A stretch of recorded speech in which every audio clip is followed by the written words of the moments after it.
In the autumn of 1932, a young woman walked into St. Mary's Hospital in rural Virginia, her belly swollen with child. The nurses whispered among themselves as she checked in under a false name, her hands trembling as she signed the admissions forms. What they didn't know, what no one could have possibly imagined, was that the child growing inside her womb would become medical history's most horrifying case study. A living testament to secrets so dark, so twisted, that the family involved would spend decades trying to bury the truth. Hello everyone. Before we start, make sure to like and subscribe to the channel and leave a comment with where you're from and what time you're watching. That way YouTube will keep showing you stories just like this one. The child born that cold November night wasn't just physically deformed. The medical records, sealed for over 60 years and only recently uncovered through a Freedom of Information Act request, reveal something far more disturbing. The infant's DNA told a story that would make hardened geneticists question everything they thought they knew about human heredity. This wasn't just inbreeding, this was generations of it, layer upon layer of genetic isolation so complete that when doctors finally mapped the family tree, they discovered something that shouldn't exist in nature. The mother, who we'll call Sarah, had no identification when she arrived. She spoke in a dialect so thick and archaic that even the local nurses struggled to understand her. Her clothing was handmade, her skin bore the telltale signs of a life lived far from modern civilization. But it was her eyes that unsettled the staff most, vacant, unfocused, as if she existed in a world the rest of us had never seen. What happened in that delivery room on November 15, 1932, would haunt everyone present for the rest of their lives. The attending physician, Dr. Margus, Rhett Hayes, would later write in her private journal that she had delivered thousands of babies in her career, but nothing, absolutely nothing, had prepared her for what emerged from Sarah's womb. The child lived for exactly 17 minutes. 17 minutes that would change medical science forever. But this story doesn't begin with Sarah, and it certainly doesn't end with her unnamed child. To understand what really happened in that hospital room, we need to travel back almost 2 centuries to a remote valley in the Appalachian Mountains where a single family's dark secret would grow like a cancer, generation after generation, until it produced the most genetically compromised human being ever documented. The Holloway family first settled in what locals called Devil's Hollow in 1847. Jacob Holloway, a man fleeing debts and whispers of scandal in Pennsylvania, brought his wife Martha and their 7 children into the isolated valley with nothing but 2 wagons and a determination to disappear from civilized society forever. What he found there was perfect for his purposes, a natural fortress of stone walls and dense forest, accessible only through a single narrow pass that could be easily watched and defended. Jacob wasn't just running from creditors.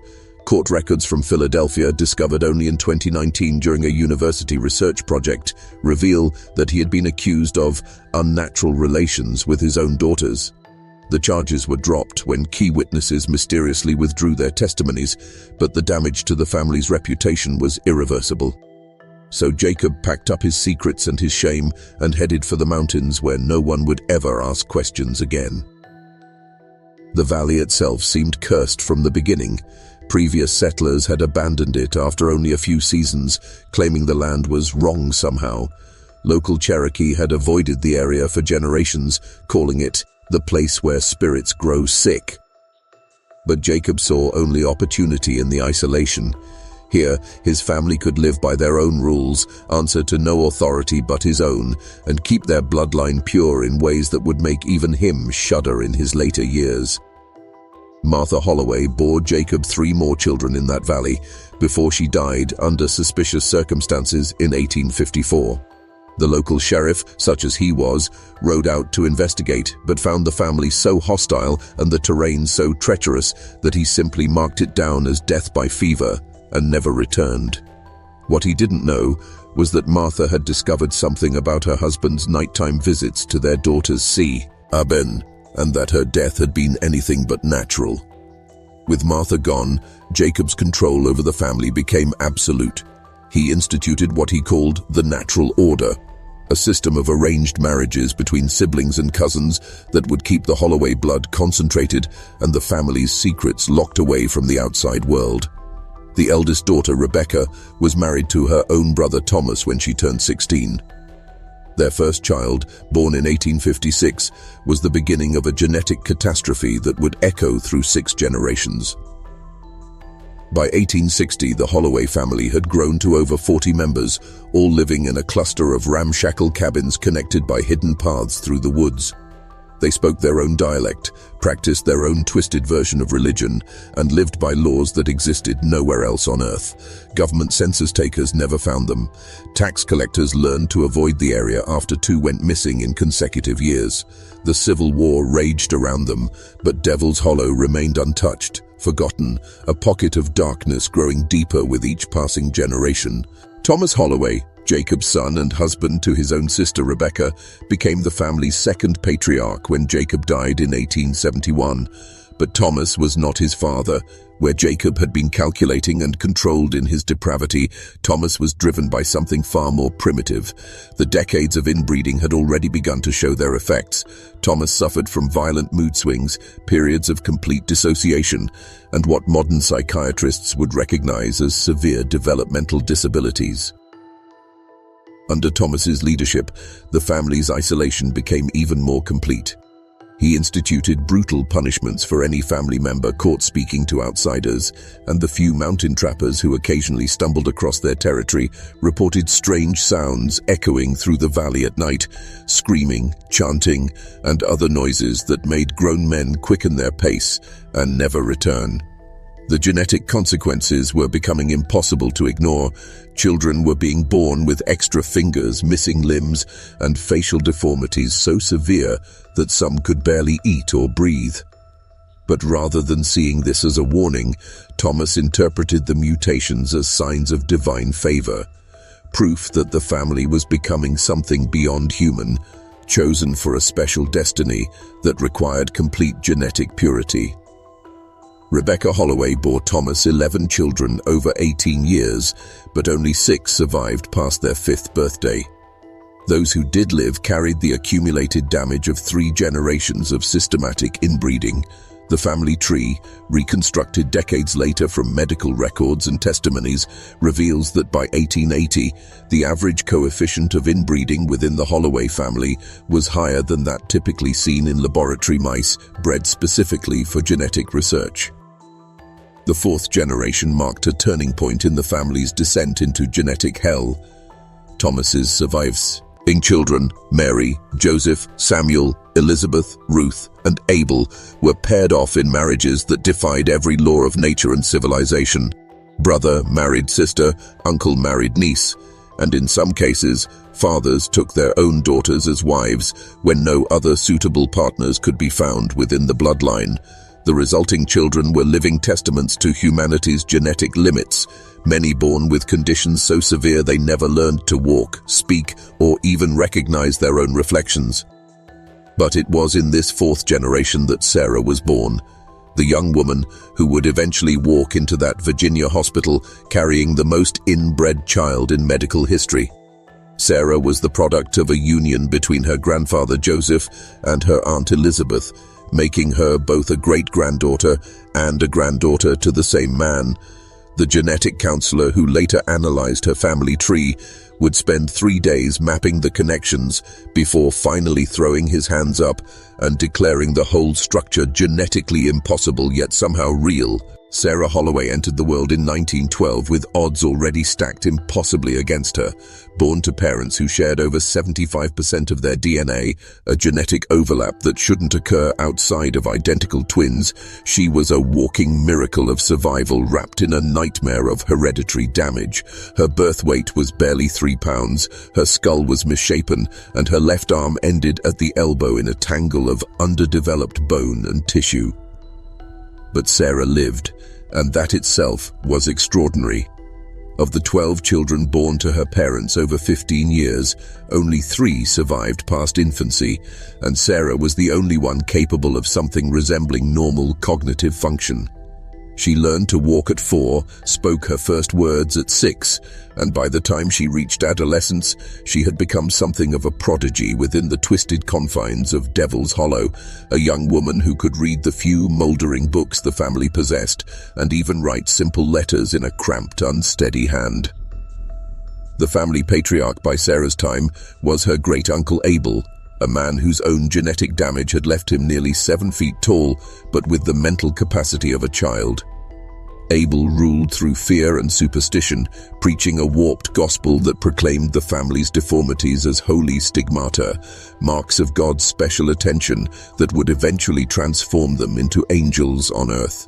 Under his leadership, the family's religious practices had devolved into something that would have horrified even their ancestors, rituals involving blood, bones, and acts that medical professionals still refuse to discuss in detail.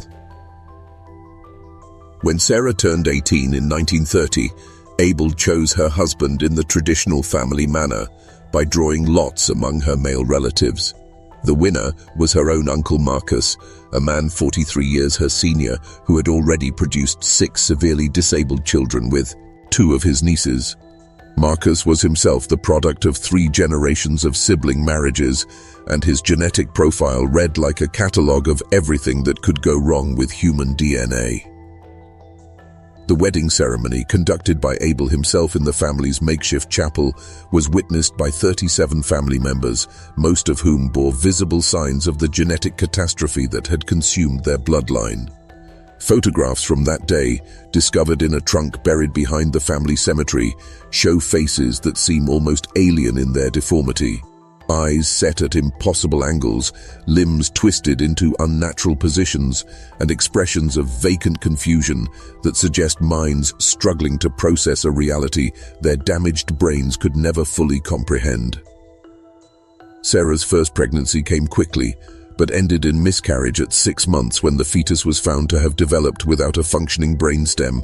Her second pregnancy lasted only 4 months before her body spontaneously aborted a child that medical records describe only as incompatible with life.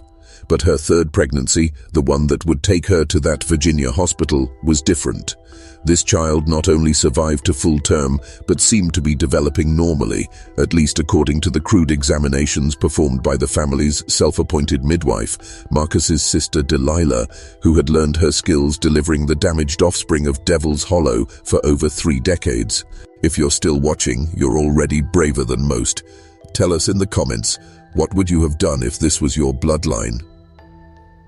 By October of 1932, something inside Sarah had changed.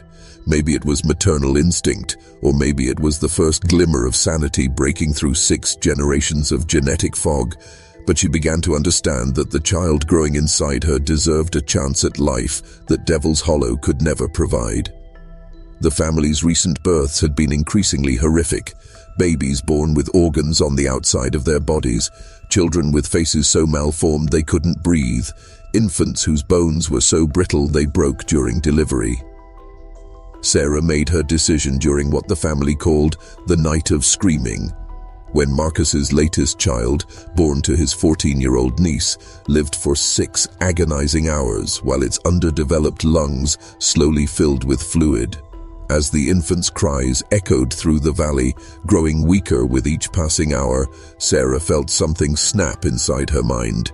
She would not let her child become another casualty of the family's twisted legacy. Her escape plan was simple but desperate. During the new moon in late October, when the valley was darkest and the family patriarch Abel was deep in one of his religious trances, Sarah slipped away from the compound with nothing but the clothes on her back and $17 she had stolen from Marcus's hidden stash. She had never been more than 5 miles from Devil's Hollow in her entire life, but desperation gave her courage that 20 years of conditioning had never allowed. The journey nearly killed her. 8 months pregnant and weakened by a lifetime of malnutrition, Sarah walked for 3 days through mountain wilderness that would challenge an experienced hiker. She survived on berries and stream water, sleeping in caves and hollow logs, driven forward by an obsession that bordered on madness, the absolute certainty that her child deserved better than the genetic hell it had been conceived in. When she finally stumbled out of the woods onto a proper road, Sarah was delirious with exhaustion and fever. A traveling salesman named Robert Welsh found her collapsed beside his automobile, mumbling incoherently about devils and angels and babies that screamed with voices like broken glass. Welsh, a decent man with daughters of his own, loaded Sarah into his car and drove straight to the nearest hospital, never suspecting that he was transporting the end result of America's most horrifying genetic experiment. At St. Mary's Hospital, Sarah registered under the false name Mary Smith, a deception that worked only because her condition was so obviously desperate that no one questioned her story of being an abandoned wife with no family to contact. The nursing staff, accustomed to dealing with mountain folk who were often suspicious of modern medicine, accepted her strange dialect and bizarre explanations for her obvious genetic abnormalities. What they couldn't accept, what none of them were prepared for, was what emerged from her womb on November 15th, when Sarah's labor finally began after 3 days of complications that baffled the medical team. Dr. Margaret Hayes had delivered over 3,000 babies in her 30-year career, but nothing in her medical training had prepared her for what she witnessed in Delivery Room 3 on that cold November night. The labor itself had been unusually difficult. Sarah's pelvis was malformed from her own genetic damage, and the baby seemed to be positioned in ways that defied normal obstetric knowledge. But it was when the child finally emerged that Dr. Hayes understood she was looking at something that would haunt her for the rest of her life. The infant was alive, but barely recognizable as human. Its skull was elongated and partially collapsed on one side, giving the head an almost triangular shape that made the oversized eyes appear to bulge from their sockets. The left arm was completely absent, ending at the shoulder in smooth skin, while the right arm had 7 fingers arranged in a pattern that suggested the limb had attempted to develop as 2 separate appendages. Most disturbing of all were the child's legs, which were fused together from the hip down in a single mass of flesh that contained what appeared to be 3 separate sets of bones. But the physical deformities were only the beginning of the horror. As Dr. Hayes performed her initial examination, she realized that the child's internal anatomy was equally catastrophic. The heart was beating, but its rhythm was chaotic and irregular, suggesting severe structural abnormalities. The breathing was labored and shallow, indicating that the lungs were either underdeveloped or positioned incorrectly within the chest cavity. Most troubling of all, the infant showed no response to light, sound, or touch. Its nervous system appeared to be so damaged that it existed in a state that could barely be called consciousness.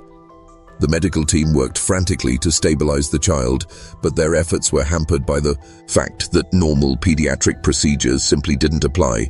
Standard oxygen delivery methods were useless because of the malformed facial structure.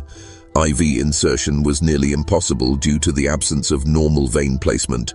Even basic measurements were challenging. How do you weigh a child whose body seems to exist in dimensions that don't conform to standard human anatomy? Dr. Hayes made the decision to call in Dr. Edmund Carver, a geneticist from the University of Virginia who had been studying hereditary disorders in isolated populations. Carver arrived within hours, took one look at the infant, and immediately began documenting what he would later describe as the most extreme case of genetic compression ever recorded in medical literature. He estimated that the child's parents shared over 90% of their DNA, a level of genetic similarity that approached the theoretical limits of what human reproduction could produce. The child lived for exactly 17 minutes. During that brief span, Dr. Carver managed to collect tissue samples and photograph the infant from every possible angle, creating a record that would later become the foundation for groundbreaking research into the effects of extreme inbreeding on human development. But as the child's chaotic heartbeat finally stopped, everyone in the room understood that they had witnessed something that transcended normal medical experience. They had seen the ultimate consequence of humanity's darkest impulses made flesh. Sarah, sedated and exhausted from the traumatic delivery, was told only that her baby had been born with severe complications and had not survived. She accepted this news with a strange calmness that unsettled the nursing staff, as if some part of her had always known that her child was doomed from the moment of conception. Dr. Carver's research into the Holloway family case would span the next 40 years of his career, but it was research conducted in absolute secrecy. The genetic data he had collected was so disturbing, so far beyond the boundaries of normal human variation, that he feared its publication would either be dismissed as fabrication or worse, used to justify the kind of eugenic policies that were gaining popularity in 1930s America. Instead, he locked his findings away in a private vault, sharing them only with a handful of trusted colleagues who were sworn to secrecy. Sarah herself disappeared from the hospital 3 days after giving birth, leaving behind only a note written in her cramped handwriting. "The devil's work is done. I go to make peace with God." Hospital staff assumed she had returned to whatever mountain community she had come from, but the truth was far more tragic. Sarah's body was found 2 weeks later at the bottom of a ravine 50 miles from the hospital, her death ruled a suicide by local authorities who never connected her to the mysterious case at St. Mary's. The Holloway family's story might have ended there, buried along with Sarah in an unmarked grave, if not for a series of coincidences that began to unfold in the 1970s. Genealogical researchers working on Appalachian family histories began to notice strange gaps in the historical record, entire bloodlines that seemed to vanish without explanation, census data that showed impossible family relationships, and local legends about a cursed valley where the devil himself was said to walk among the living. In 1984, Dr. Carver finally broke his silence. Now in his 80s and facing terminal cancer, he decided that the world needed to know about the Holloway family, not as a curiosity or a source of horrified fascination, but as a warning about the ultimate consequences of genetic isolation. His published paper, titled "Extreme Consanguinity in an Isolated Population, a Case Study in Genetic Collapse," appeared in the Journal of Human Genetics and immediately became one of the most controversial publications in the field's history. The paper revealed that the Holloway family represented something unprecedented in medical literature, a genetic bottleneck so severe that it had essentially created a new category of human being, one so far removed from normal human genetics that reproduction with outsiders would have been virtually impossible, even if the family had desired it. The child born to Sarah in 1932 wasn't just severely deformed, it was the product of a genetic experiment that had been running unchecked for nearly a century, an inadvertent study in the absolute limits of human heredity. Devil's Hollow itself was finally discovered by researchers in 1987, nearly 60 years after Sarah's escape. The valley was empty by then, its ramshackle buildings collapsed and overgrown, its secrets buried beneath decades of fallen leaves and mountain silence.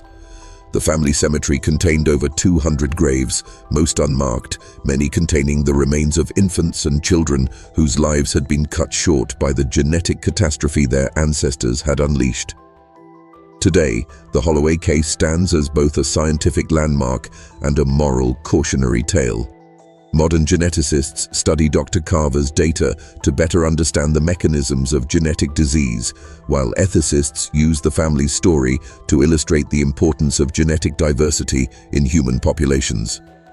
But perhaps most importantly, the story serves as a reminder that some secrets are too terrible to keep hidden, and that the cost of isolation, genetic, social, or moral, can echo through generations long after the original sins have been forgotten. The most inbred child ever born lived for only 17 minutes, but its legacy continues to shape our understanding of human genetics nearly a century later. In those brief moments of life, that unnamed infant carried within its damaged cells the accumulated weight of 6 generations of family secrets, a living testament to the darkest corners of human nature and the terrible price of keeping some truths buried in the shadows.